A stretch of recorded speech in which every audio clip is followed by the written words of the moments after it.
Los Angeles Lakers, and it's spreading like wildfire across the basketball world. This isn't just another hot take about a bad game or a missed shot. This is about effort, defense, leadership, and whether the Lakers are actually championship contenders or just a flashy team living off their reputation and highlight reels. Skip didn't hold anything back this time. He called LeBron James out for playing like a defensive liability, and he exposed a Lakers squad that looks absolutely elite on offense but painfully exposed on defense. The numbers he brought up are shocking, and they tell a story that Lakers fans definitely don't want to hear right now. Let's start with the stat that has everyone talking. LeBron James is now ranked 426th in individual defensive win shares. 426th in the entire NBA. That's almost at the very bottom of the league. For a player who built a massive part of his legacy on being able to guard multiple positions, make chase-down blocks in crucial moments, and lock in defensively when it mattered most, this stat feels like a flashing red warning sign that something is seriously wrong. Critics aren't asking 41-year-old LeBron to turn back the clock and become prime on defense. Nobody expects that at this stage of his career. They're just asking for effort. They're asking him to rotate properly, to contest shots, to communicate with teammates, and to set the tone defensively. But too often this season, we're seeing drives go completely uncontested. We're seeing LeBron standing still while his man gets an easy bucket. Los Angeles Lakers, and it's spreading like wildfire across the basketball world. This isn't just another hot take about a bad game or a missed shot. This is about effort, defense, leadership, and whether the Lakers are actually championship contenders or just a flashy team living off their reputation and highlight reels. Skip didn't hold anything back this time. He called LeBron James out for playing like a defensive liability, and he exposed a Lakers squad that looks absolutely elite on offense but painfully exposed on defense. The numbers he brought up are shocking, and they tell a story that Lakers fans definitely don't want to hear right now. Let's start with the stat that has everyone talking. LeBron James is now ranked 426th in individual defensive win shares. 426th in the entire NBA. That's almost at the very bottom of the league. For a player who built a massive part of his legacy on being able to guard multiple positions, make chase-down blocks in crucial moments, and lock in defensively when it mattered most, this stat feels like a flashing red warning sign that something is seriously wrong. Critics aren't asking 41-year-old LeBron to turn back the clock and become prime on defense. Nobody expects that at this stage of his career. They're just asking for effort. They're asking him to rotate properly, to contest shots, to communicate with teammates, and to set the tone defensively. But too often this season, we're seeing drives go completely uncontested. We're seeing LeBron standing still while his man gets an easy bucket. We're seeing defensive breakdowns that start with a lack of effort from the team's best player. And here's what makes it even worse. The Lakers have only one player in the... And when those shots aren't falling, the Lakers are stuck with empty possessions and long rebounds that turn into fast breaks going the other way. Add in the turnovers, and Luka is averaging over 4 turnovers per game, and suddenly that offensive brilliance comes with a serious cost.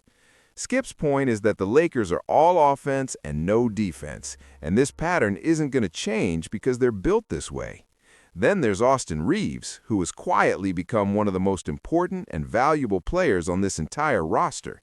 He's not the most athletic player, he's not the most hyped name, but he's the one guy who consistently competes hard on both ends of the floor every single night.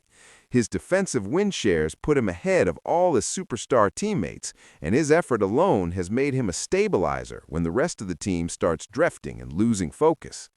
When LeBron was out with injuries, Reaves stepped up and carried long stretches of games like he was the primary star. That stretch of games actually exposed something really uncomfortable for Lakers fans to admit. The Lakers looked more cohesive, more connected, and played harder when everyone had to move the ball, rotate defensively, and share responsibility instead of just relying on LeBron to bail them out. That's the part that fans really don't want to admit or talk about. The Lakers' best defensive stretches this season have often come when the offense isn't centered entirely around LeBron James. When LeBron sits, The ball moves more freely, the defensive rotations get tighter, and players fight harder for positioning and loose balls.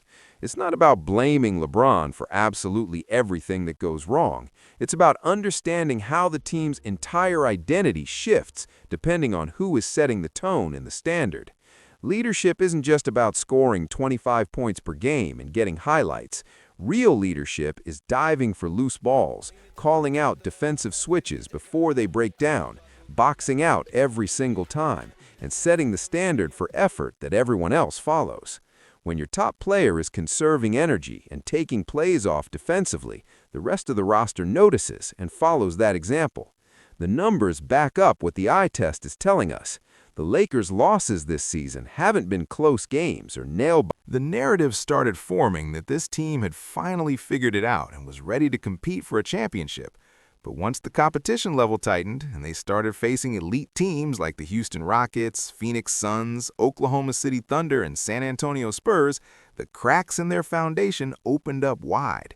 Elite teams attacked them relentlessly on the boards. They exploited defensive mismatches over and over. They forced the Lakers into defensive situations they simply couldn't handle.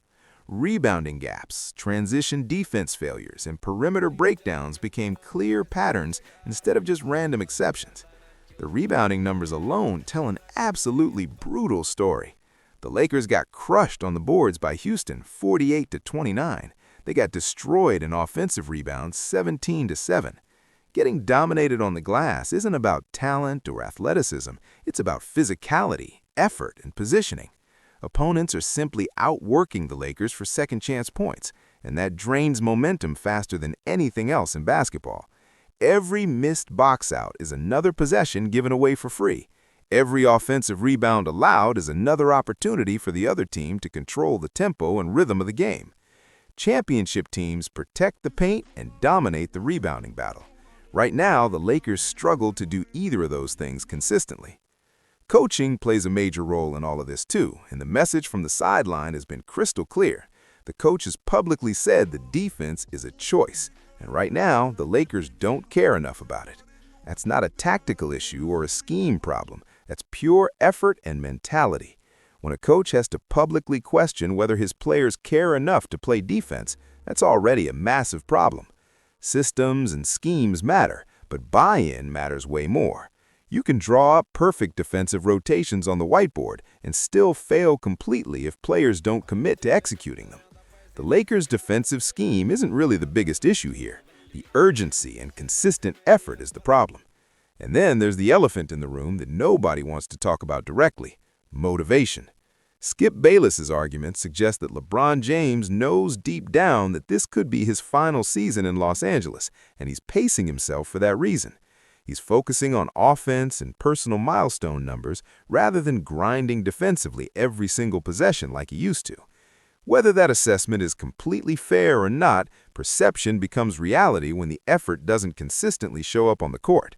Fans notice it, teammates definitely notice it, opponents absolutely notice it and game plan around it. Once teams sense any kind of weakness, they attack it relentlessly, possession after possession. The Western Conference isn't forgiving at all either. Teams like the Denver Nuggets, Oklahoma City Thunder, and Phoenix Suns don't just rely on having talent. They execute their game plans. They defend with intensity. They rebound. They close out tight games. If the Lakers enter the playoffs or even the play-in tournament with this current defensive identity, they're going to face matchups specifically designed to exploit every single one of their weaknesses. High pick and rolls targeting slower defenders, ball movement forcing rotations that break down, offensive rebounding that turns into dagger three-pointers. It's not hard at all to see how a playoff series could unravel very quickly for this Lakers team. Even offensively, the current approach has its limits in playoff basketball. Isolation scoring can win regular season games in spurts when shots are falling, but championships are built on balance and consistency on both ends. When LeBron, AD, and Austin Reeves all get hot at the same time, the Lakers look completely unstoppable. But when one or two of them go cold and the shots aren't falling, the lack of defensive stops becomes absolutely fatal. You simply can't trade buckets forever in playoff basketball. At some point, you need stops to control momentum, create transition opportunities, and put pressure back on the opponent. That's where elite championship teams separate themselves from everyone else. There's also a chemistry factor that can't be ignored. When a team leans so heavily on just a few stars for all their offense and doesn't get consistent two-way contributions from the rest of the roster, frustration starts to build over time. Role players stop cutting as hard, defensive communication drops off, energy. The Lakers don't look like a team that's fully connected and playing together on both ends of the floor right now. They look more like a collection of individual talent trying to outscore deep structural problems instead of fixing them. The idea of reshuffling the starting lineup and rotation has started gaining real traction among fans and analysts.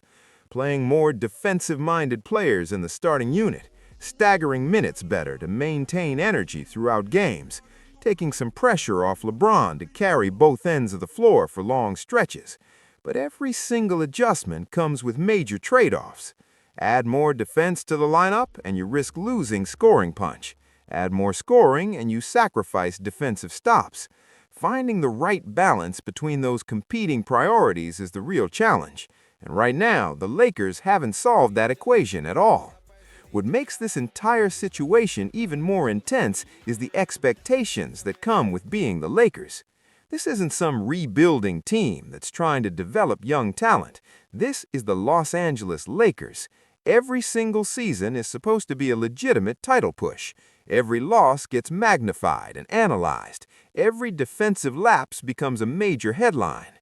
When Skip Bayless calls them frauds and pretenders, it resonates with people because the gap between expectations and reality feels absolutely massive.